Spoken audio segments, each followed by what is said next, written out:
Hey everyone.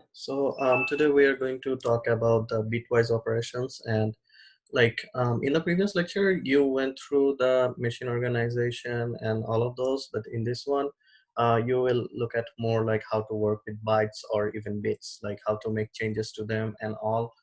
And bitwise operation is one of the important concepts you need to know about C, because as a C programmer, they, like most people, will expect you to know bitwise, and if you do not know that, you will be considered incompetent. So you need, like, I'm not even joking, like this is one of the most important concepts that you need to know, because um, it directly manipulates the bits, and it is pretty close to the machine, and it is one of the mm, fastest operations in C. So if you ever can replace something with a bitwise operation, like any other algorithm with bitwise operation, it will run way faster than it ran before. And there are some like algorithms like dynamic programming, in which case bitwise is pretty important. And most of the time, dynamic programming is more of an advanced topic.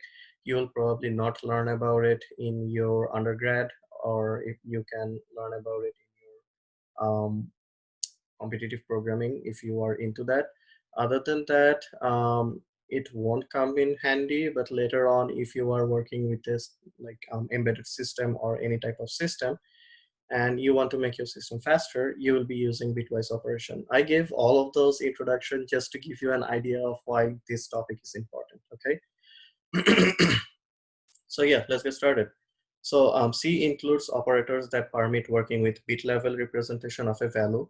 You can shift the bits of a value to left or right, complement the bits of a value, combine the corresponding bits of two values using logical AND, combine the corresponding bits of two values using OR, combine the corresponding bits of two values using logical XOR. When talking about bit representation, we normally label these bits with the subscripts, starting at 0 from low order to high order, okay? So, oops.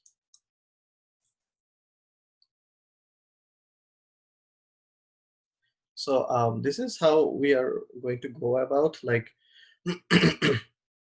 this is the starting of the bit, and this is the end of the bit.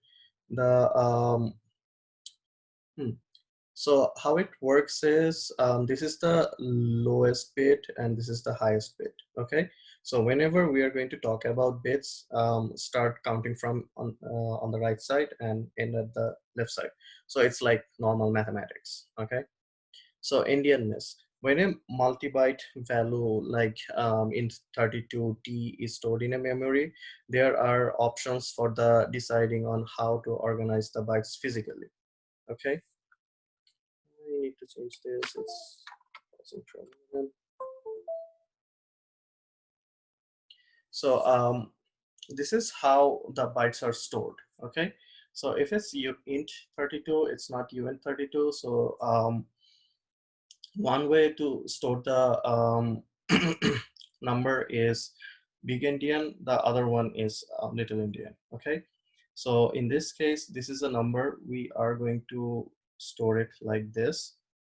Above, we organize the bytes from left to right, with the byte corresponding to the highest power of 2 on the left and byte corresponding to lowest powers of 2 on the right. But in memory, there is no left or right. Instead, each byte is stored in a specific address in memory. And so the int32 value will occupy four consecutive addresses. So how do we put the high order byte of the low address or low address or whatever? So this is normally how we do it, right? If you make a binary out of it, this is the number we get. This is like the first number and so on. And if you combine this together, you get this number, right? So now the question is, like, how are we going to store it in memory? Like, you know that Well, I don't know if you know that already, but this is how memory works. Like there are consecutive addresses, right? So this is like OX1, this is OX9, this is OX11, this is OX19, and so on. So there is no left right over here. So how are we going to put the numbers? Like, are we going to divide them into some chunks, and what is going to be the order of the numbers and so on? So let's see how it goes. On Little Endian systems, the high order byte is stored at the high address. Okay, so in Little Endian, it starts with low order byte. Okay, that's why the high order byte is stored at the high address, and the low order byte is stored at the low address. Okay, so with low address and high address means this is going to be OX0, this is going to be OX8, this is going to be OX10, this is going to be OX18, and so on. Okay, so as you can see, this is a lower byte and this is a higher byte. Sorry, lower address and higher address, because this address is just smaller than this. Okay, so in Little Endian system, the higher order byte is stored in the high address. So it is stored in this fashion. Okay, so the first we are going to take this byte and put it here. Then we are going to take this byte and put it here. Then we are going to take this byte and put it here, and then take this byte and put it here. Okay, note that the bits within a byte are always stored in Little Endian order and high order byte first. Okay, this is pretty important. Again, note that the bits within a byte are always stored in Little Endian order, high order bit first. Okay, so this is the high order bit. On big endian systems, the high order byte is stored at the low address and low order byte is stored at the high address. Okay, so x86 system, which we are doing in this course, generally use Little Endian byte ordering. The JVM generally uses big endian byte ordering. So if you do bitwise in C or Java, you will see that their output is usually the opposite of each other. Okay, just because like which order they're using. In the end, it doesn't matter which order they are using if you are not looking at the bit level, like when you're using bitwise. But if you're using like normal numbers like int 32 or something like that, in that case it doesn't matter. But if you're working on a bit level, then it's going to start mattering. Okay, in most situations you don't need to consider the byte ordering used on your system. The compiler and other tools are system specific and will adjust the correct ordering. But if you view a memory dump like hex dump of your binary file, or if you examine the contents of a memory via pointers, you must be aware of particular byte ordering that is used on your system. So looking at hex dump or like looking at memory dump is one of the main aspects of hacking. Okay, so if you ever want to hack something, of course ethically, in that case you have to take a look at the hex dump. And in that case, if you do not know if they are using Little Endian or big endian, then most of the stuff is not going to make sense to you. So you need to know which endian they're using. And if you transfer some binary files created on a system using one byte ordering to a system using the opposite byte ordering, you will have to compensate for that. Okay, so for example, you have a JVM program, or let's assume that you have a PC that uses big endian, um, like big endian ordering. Okay, so you compile your binary in that one, and then you try to run that like same code in a Little Endian PC, like Little Endian ordering used in another PC. And if you try to run your specific binary, it will not work. You have to make changes to it, like write another code that can actually convert it to that system. So that's why this is when the endian matters. Most of the time it won't matter to you if you're working on a high level, but if you are going low level, that's when it matters. So bitwise shifts. You can shift the bits of a value to left or right by using the shift operators. So you know these operators as like append in like IO in Linux, but in this case, they are right shift, and left shift. Assuming the right operand is non-negative and no longer than the bit width of a integer value left operand. So imagine this is EL, ER. The bits of EL are shifted ER position to the left. Okay, zeros fill the vacated position on the right. Resulting value is returned. Okay, so it's kind of like this. For example, you have a binary number of like 1010. Okay, and then you try to left shift it by 2. Let's assume it has like 00. So what's going to happen is they are going to be shifted by 2, and then it's going to be padded by 0. So it's going to be 1010, 2 paddings, and over here 2. So this is what it's going to look like now. From this to this. Okay. The same goes for right shift. If EL is unsigned or signed and non-negative, returns the value of the integer this. Okay. If EL is signed or negative, the result is implementation dependent. Okay. So it depends on like how it was implemented, but if it is like unsigned or signed and non-negative, in that case, it will be EL divided by 2 to the power ER. So if it is a number like this one, and you do a right shift, it's going to go back to this one. Okay. Bitwise shifts with GCC. Suppose that we have the following variables. We have these two numbers. If we try to do a little experimentation with GCC verifies that if we try to do this, we get this number. Like if we right shift this by 5, we get this number. If we do a left shift over here. If we do a right shift over here, it's going to be this number. If we try to do left shift with 10, we get this number. If we try to do right shift with 4, we get this number. Okay, so GCC apparently maps a right shift for int32 to a arithmetic right shift. You will know more about arithmetic right shift. I think you already seen that in the machine dependent. If you did not, you will be seeing that in the assembly lectures. But yeah, GCC does a arithmetic right shift. Okay, so run this code by yourself and see the output to get a better understanding of it. Okay, and yeah, shifting and arithmetic. Suppose again that we have the following variables, these numbers. So if we try to use GCC to verify this, we can see that if we do left shift, we get into 2 to the power 5. Okay, so whenever we do a left shift, we get this number is power of 2.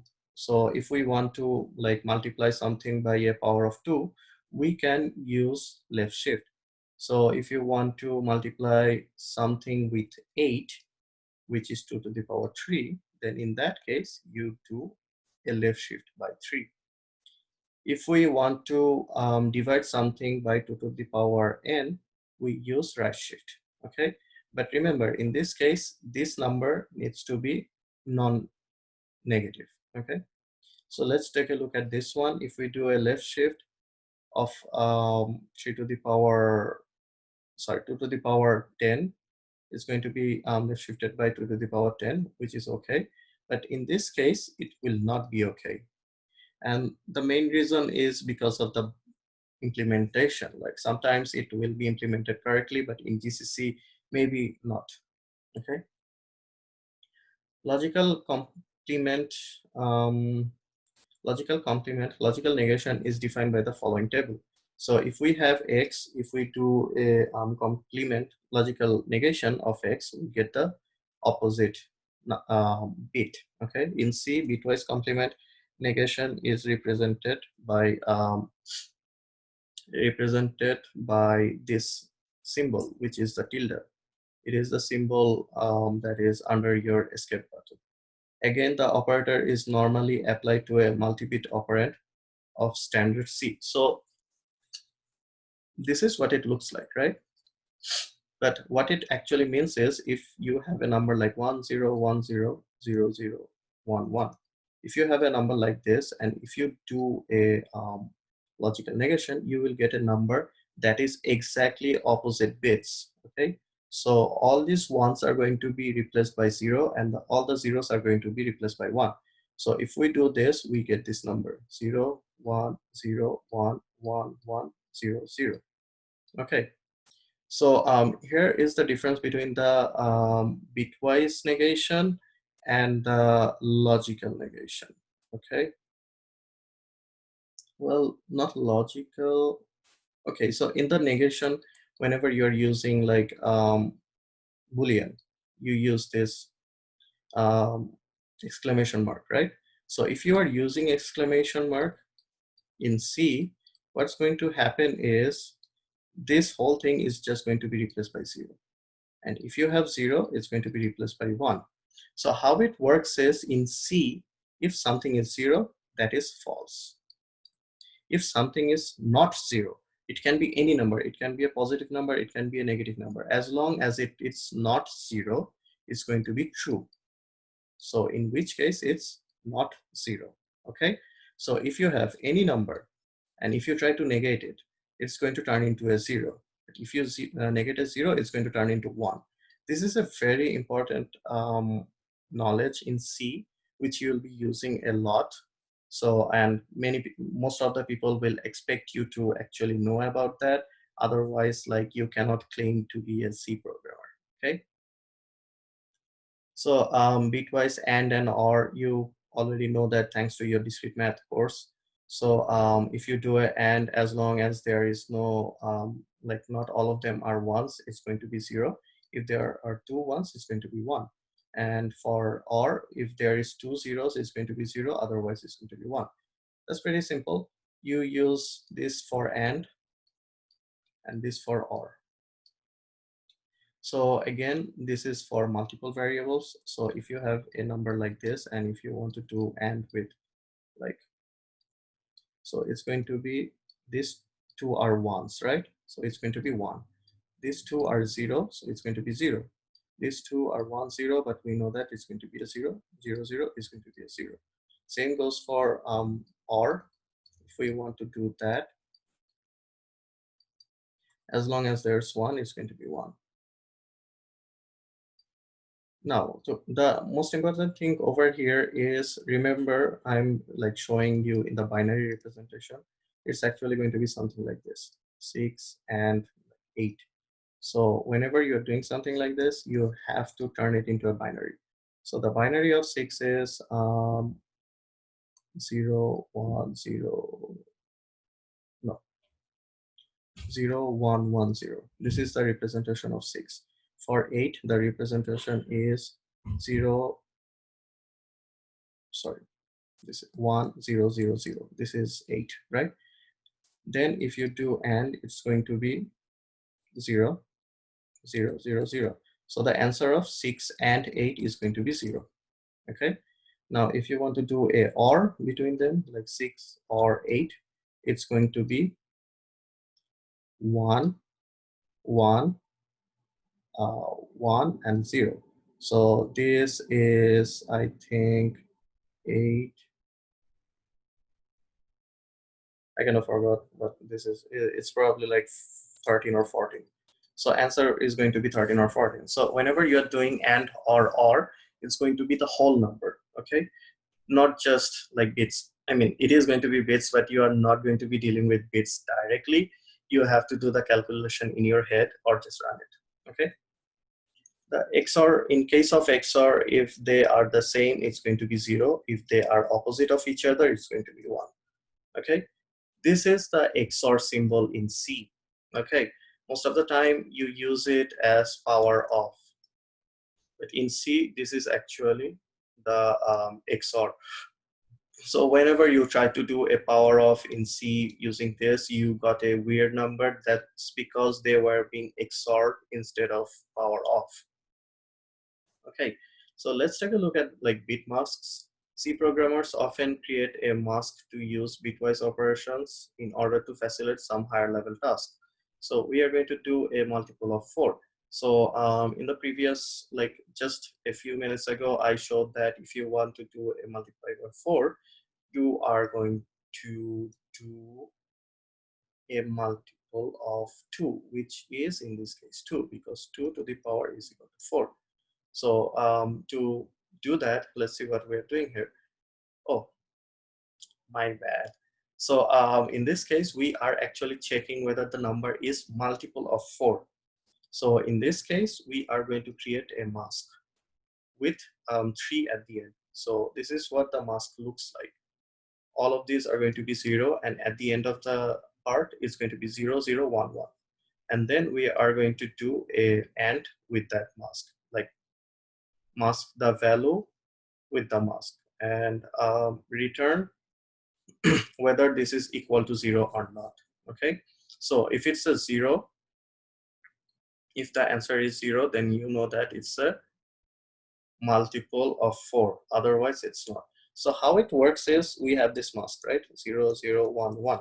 So if a number is actually a multiple of 4, in that case, the last 2 digits are going to be a 0. Why do you think that's the case? Well, I'll let you think about it a while, but I can guarantee you that if a number is multiple of 4, it's going to have zeros at the end. Okay, so this is actually a multiple of 4. So let's assume that we are doing a AND between these two. In that case, the number is always going to be 0. Okay, because this part are all zeros, right? So by default, they are going to be 0. In this case, it's also not possible to have ones over here because we are doing an AND. And in case of AND, if there is ever any 0, it's always going to be a 0. And the last 2 digits are important. And I said that if it is a multiple of 4, there's going to be 2 zeros at the end. So there is no way it's going to turn into 1 or some non-negative number if it is a multiple of 4. But if it is not a multiple of 4, it's going to be a 0. That's why it works. So for you over here is to like think about why a multiple of 4 is going to have 2 zeros at the end. Think about it. So clearing a bit. Suppose you want to clear set to 0 a single bit of a bit sequence. Say you want to clear bit of B6 of the following C int value. So we want to set this part into 0. The following C code could do the trick. We have this number. Okay. Now we are going to create a mask. So this mask has zeros all over the place and just one in the position where we want to put the 0. Then we are going to reverse it.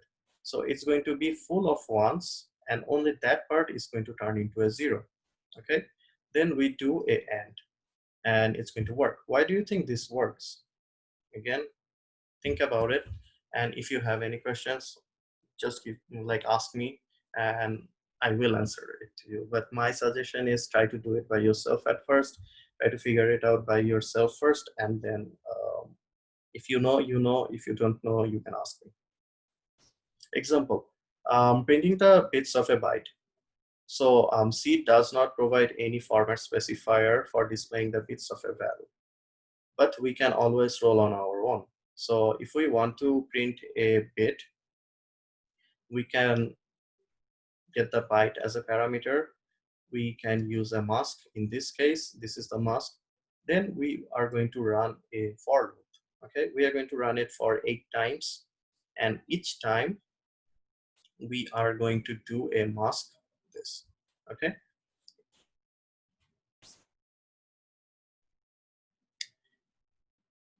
By doing this, we are basically putting this 1 over here, then over here, then over here, then over here, and so on. And these parts are just going to be a 0. Okay, so we are basically, is it going to be 0? Give it a try by yourself and see what happens. Okay, so anyway, as I was saying, this one is going to go down this part. Okay, and each time we are doing byte and mask. Okay, so we are checking whether that mask is 0 or 1. If it is equal to 0, we are going to print 0, otherwise we are going to print 1. Okay, so it would be fairly trivial to modify this to print bits of wider C types. We'll see flexible driver for this using pointers on later slide. Okay, so this is one way you can actually print the byte into a bit. Give it a try by yourself, and again, look at here, this is a file pointer, so you need to use a file pointer. I don't think I uploaded the codes for this. If you need that, let me know. Okay, this is another way we can just do it.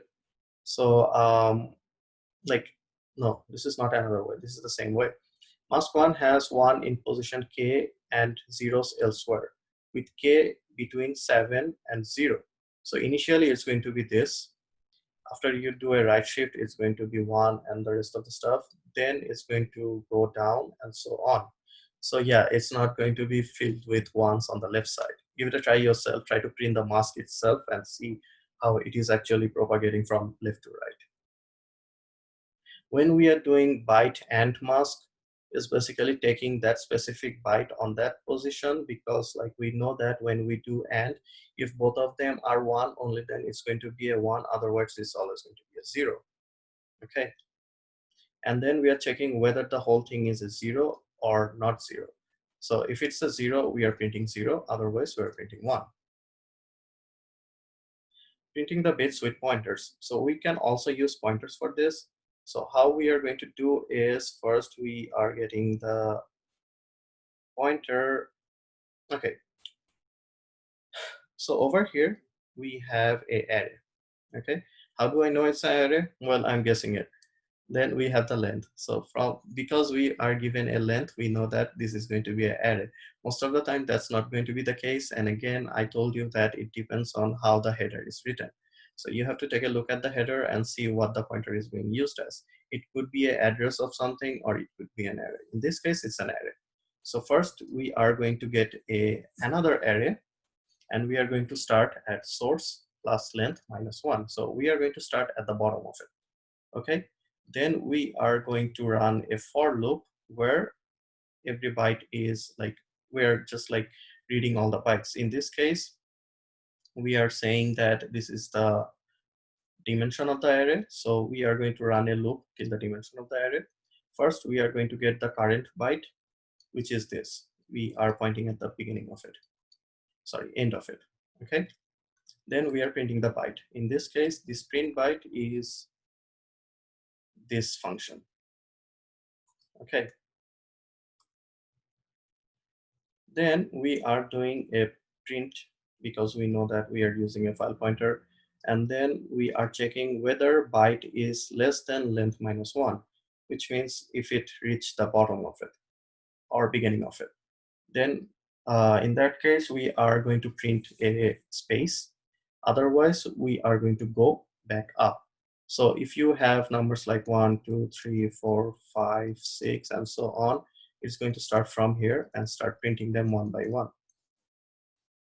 So yeah, try to run it by yourself and see what the output looks like, and does it make sense or not. Okay.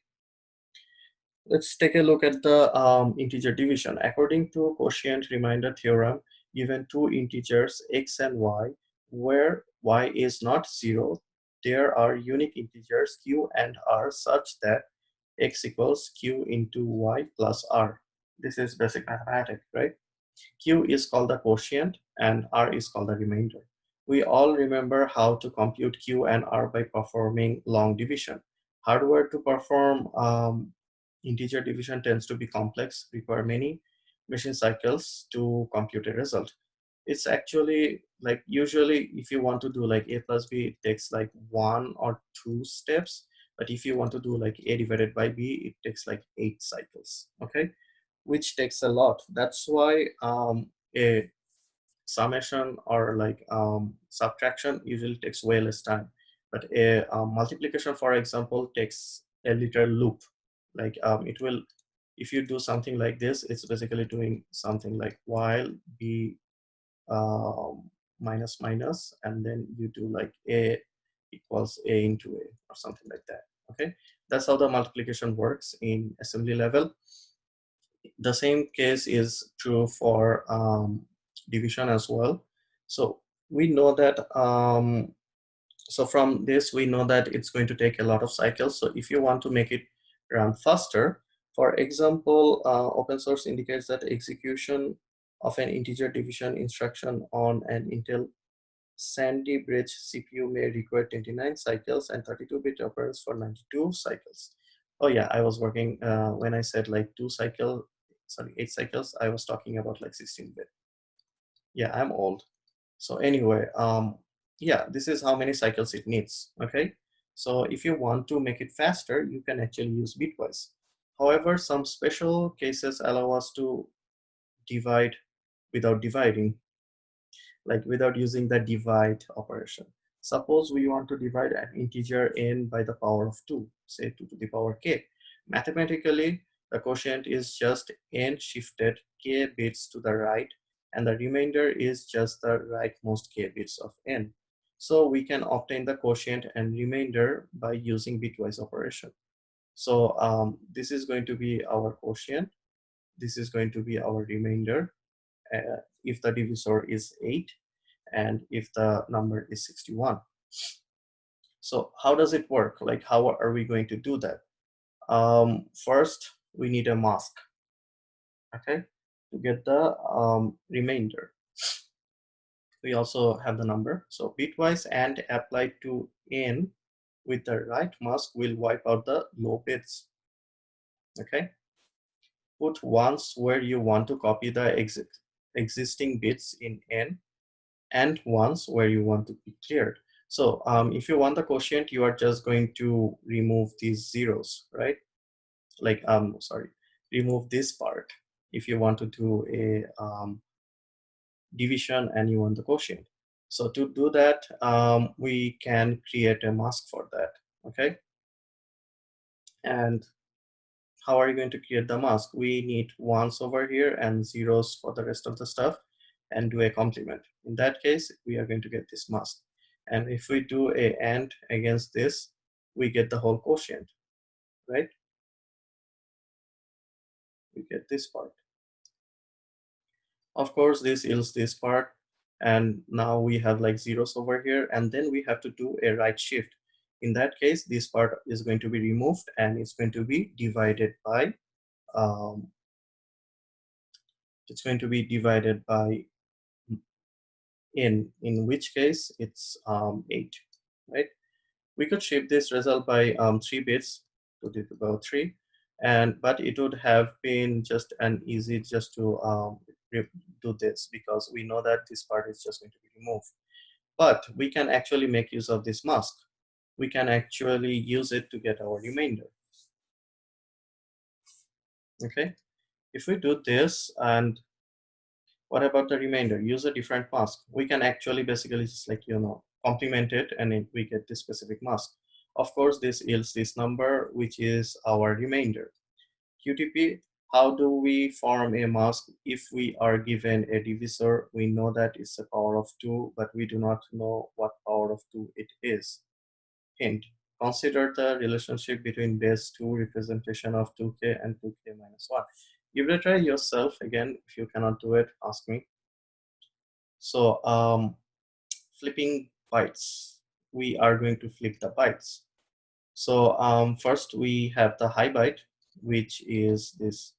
So how are we getting the high byte? We are doing a AND of n with this number.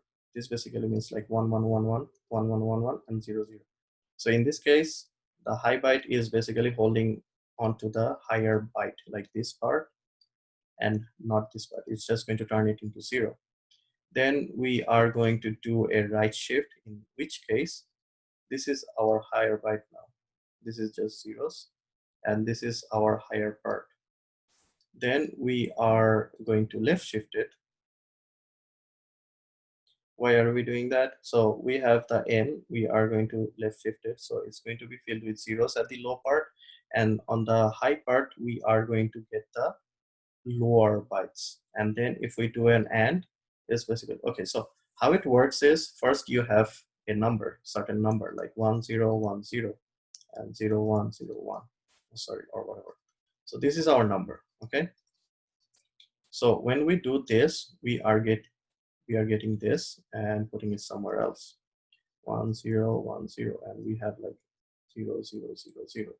This part is going to turn it into this because we are doing an AND over here, so it's going to turn into 0. Then we are right shifting it by 8, in which case it's going to turn into 0 0 0 0, and in this case 1 0 1 0. This whole part was shifted over here. Then we are doing this part, right? In which case this is going to be left shifted and this part is going to be replaced.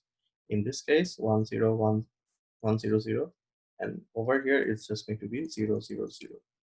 Then we are doing a OR, in which case this part is going to be ORed with this one.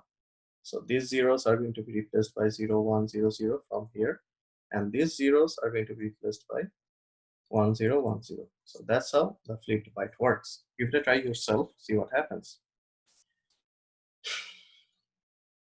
So summing the nibbles. So nibble basically means half a byte. Okay. So at first we are getting the first half. Yes, we are getting the first half of the first byte. Then we are going to get the second half. Then we are going to get the first half of the second byte, and then get this one, and then we are summing it up. Okay. So how do we turn zero, like turn a specific nibble into a 0? If n and 1. So basically it's checking like whether this part is 1 or not. Okay. Then we are going to turn the whole, like do an and this part is just like 1 1 1 1 1 1 1 1 1 1 1 1 0 0 0 0. So this part is going to turn into a 0. Okay. In the second case, we are checking whether it's going to be like 0 0 0 0 0 0 0 0 0 0 0 1 0 0 0 0. So if n is not equal to this, so if we do this, if there is like any type of 1 over here, okay, in that case it's going to turn it into a 0 and so on. So that's how zeroing selected nibbles work. And these are just some examples. Give the assignment a try. It will probably help you way more. Try to do Bitwise more. Most of the time you won't be needing it unless you are working with a very primitive device or a device that doesn't have enough processing power, like an embedded system. Only in those cases it's going to be helpful. But as a C programmer, you are expected to understand how Bitwise works. And whenever you get confused about Bitwise, try to put them into a binary format and then try to do logical and or, and it will make more sense to you. So yeah, I tried my best to make it understandable. If you have any questions about it, feel free to ask me. I'll try to explain it more. So yeah, I'll see you next time.